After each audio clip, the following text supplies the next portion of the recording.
Okay, so this morning I did my grocery shopping and came home. Like I told you guys, it's like feast or famine at my house right now because I've been gone over the whole weekend and like last week was really busy. So anyway, I wanted to get ahead of things. So I made some soups and we're gonna have that over the week, and that will kind of free me up to be able to do like writing and do my blogging and all the things that I wanna do. But I will turn the camera around so you can kind of see.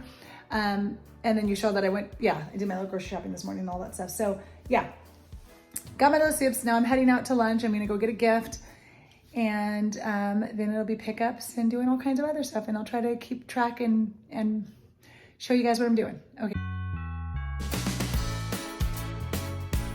I wanted to talk to you guys a little bit about some marriage advice that I received over 18 years ago. I think we were on a flight.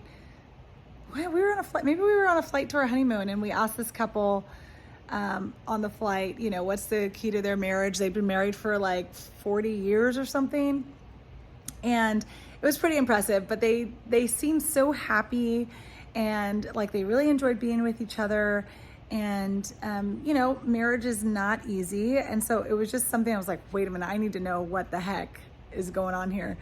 And I don't know, I was just thinking about it because, you know, we have a lot of juggling that's going to be going on over the next few weeks. And so, I don't know, I just wanted to come on and talk to you guys about this. So let's get into it. Okay. No more fluff. Cause it is almost 9 o'clock tonight, 9 o'clock. And I'm trying to get this vlog out, because I don't know. I feel like I'm just not a vlogging kind of person. Even when I try to add in stuff about like what I did today and so I just, I don't know. But anyway, okay, so this is the deal. Okay.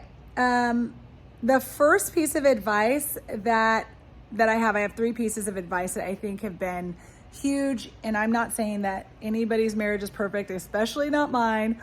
But one of the best pieces of advice that I got was from that couple, and they said, treat your spouse like a stranger. And it seems super simple, and it is, but it was mind-blowing because when you actually put it into practice, I really do think it's a way to kind of reset your marriage on a daily basis. And you know, when you think of your spouse truly as a stranger, like if you truly employ the advice, when you think of your spouse as a stranger, there are certain things you would never do to a stranger that sometimes we find ourselves doing to the people that we love the most, right? Ignoring them or taking them for granted or dismissing feelings or whatever it is, not acknowledging, whatever it is. I don't even know. There's so many things that we do.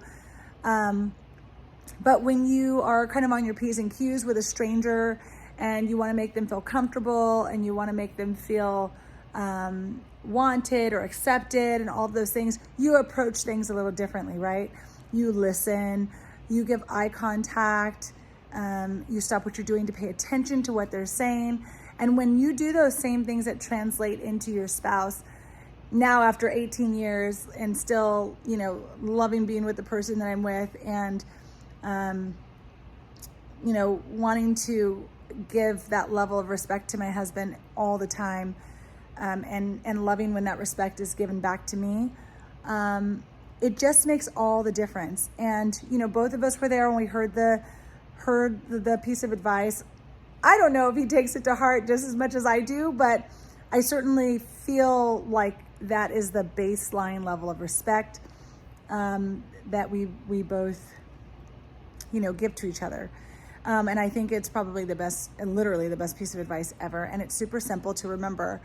And it, like I said, you know, it creates that reset. It gives the benefit of the doubt, to the person, a little bit of grace to the person, right? It's like if someone does something, that might seem disrespectful or might seem rude. And then you think of them like a stranger. And I try to treat my children like this, like giving them that same respect I would give to a stranger, saying, excuse me, thank you, please. Can you do this? All those things, because it's so, I don't know, it's just so important. I feel like it's just a good baseline of a good baseline to treat your friends, family, the people that you actually do care about better than you treat a stranger. And a lot of us do that opposite. So I just wanted to get on and share that piece of advice. Now, sorry about that. My second piece of advice is to put your spouse before your kids.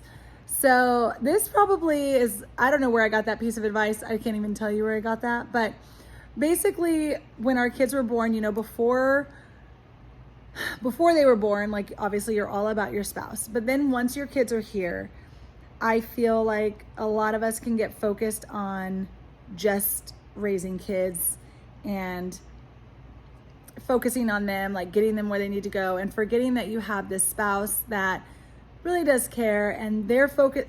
Like, people can just focus so much on the kids, and I see it all the time. And then one of you feels forgotten or left out, or not like you're wanted anymore, or like the kids trump everything. Like, you're making decisions based on the child, not on your spouse or on yourself.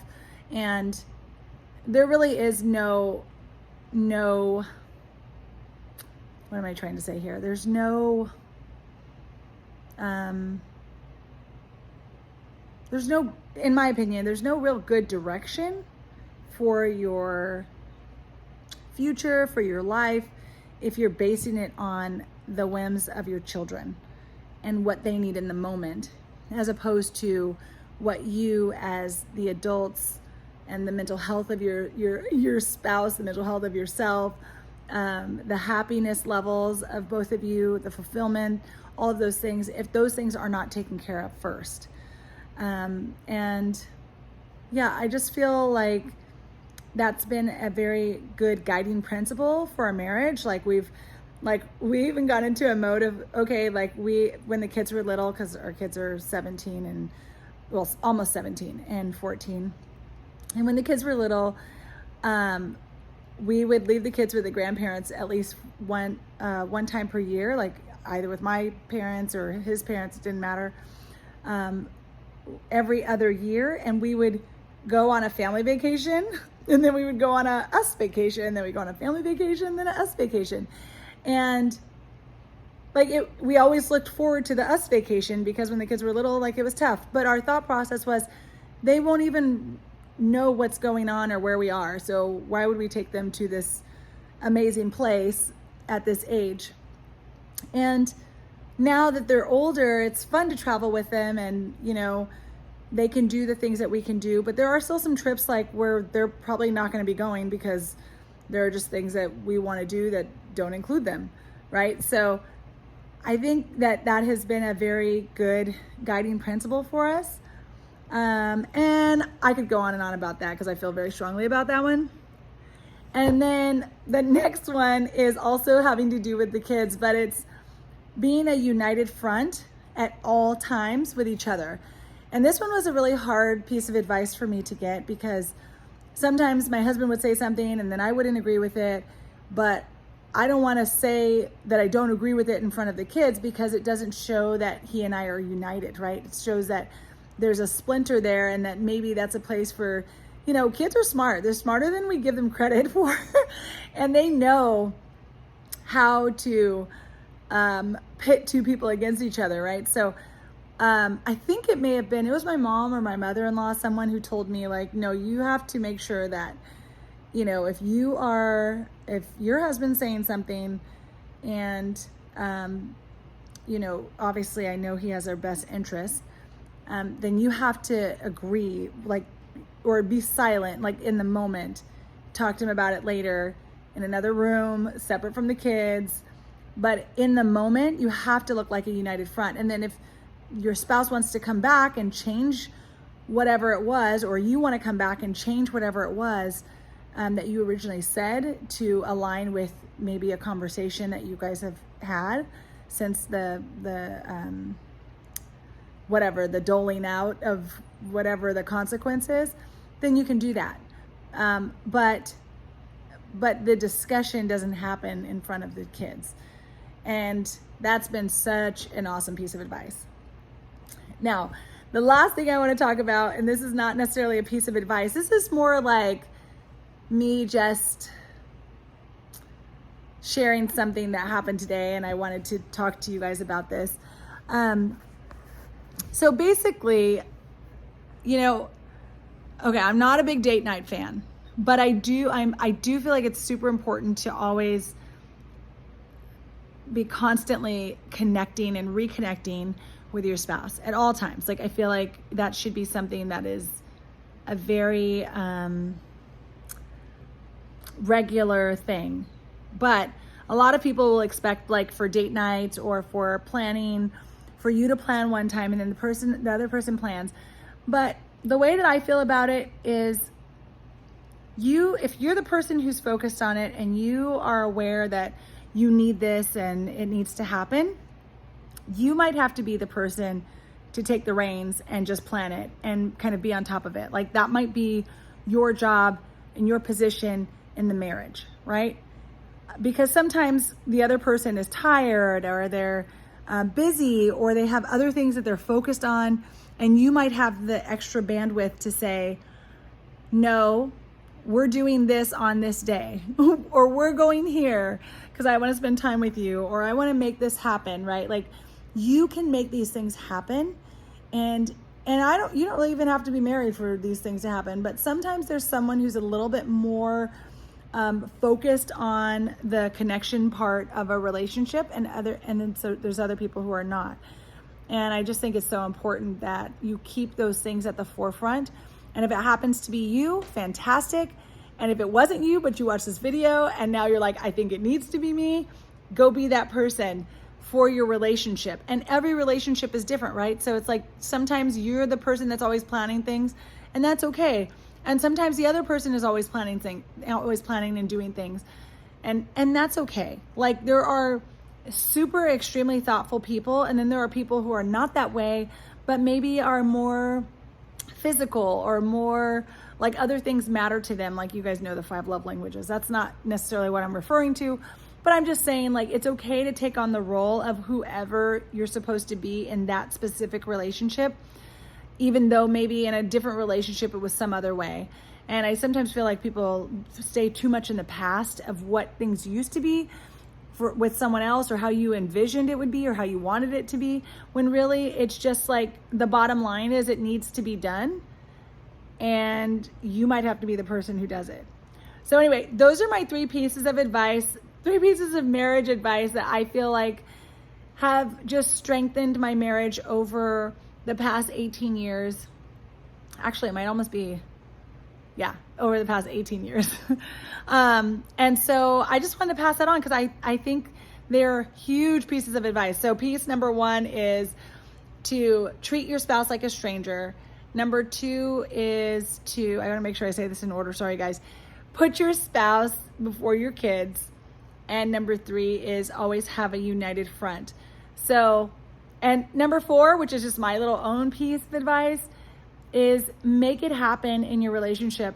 It doesn't always have to be super reciprocated, like, to start. Like, you can just be the starter to show what you want, to do what you want, and to make things happen in your relationship. Because it is always it's a constant work in progress, and it does always require work. Like, marriage is not like super easy, and it's not something that is just gonna happen because you put a ring on your finger. Like, you have to constantly check in. You need to make sure that you understand this person, and none of this is a guarantee, right? Like, you don't control the other person, they don't control you. Like, everybody has free will. So even when you get married, it's not a guarantee that it's gonna last forever. Like, people change, they grow. You just never know what's gonna happen. And the point is really to just make sure that you're enjoying it the entire time that you're in it. That's it. That's all I gotta say. That's my vlog for Vlogmas today. I just feel like, marriage is, to me, like, it's been so fun. And when I think about what made it fun and what makes it continue to be fun, those are my 3 pieces of advice. And, our kids, one of our kids is going to be graduating next year.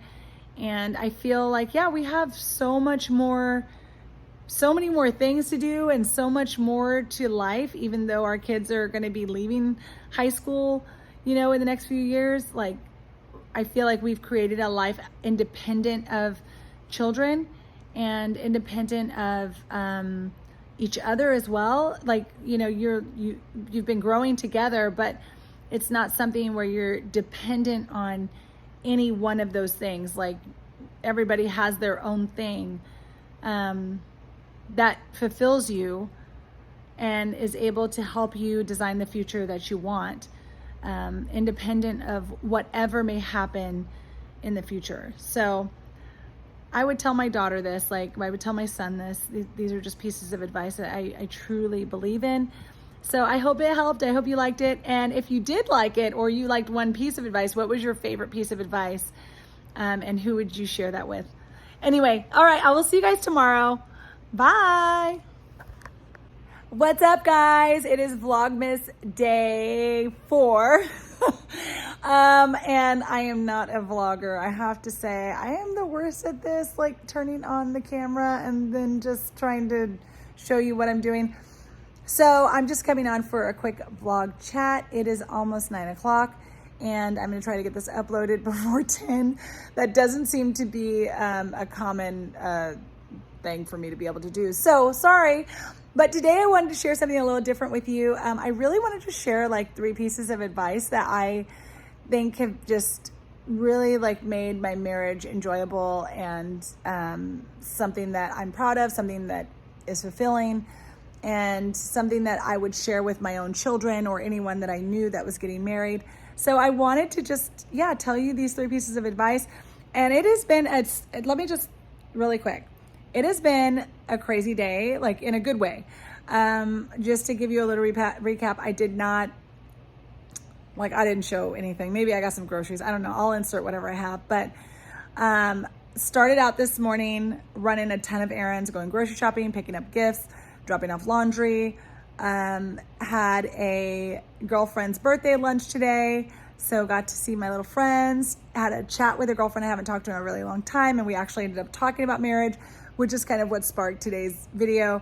So so there's just been like a lot of little things. But anyway, so let's jump right into this, where I will show you, I will talk to you about what I think and all of that. So thank you guys for watching, and I will see you tomorrow.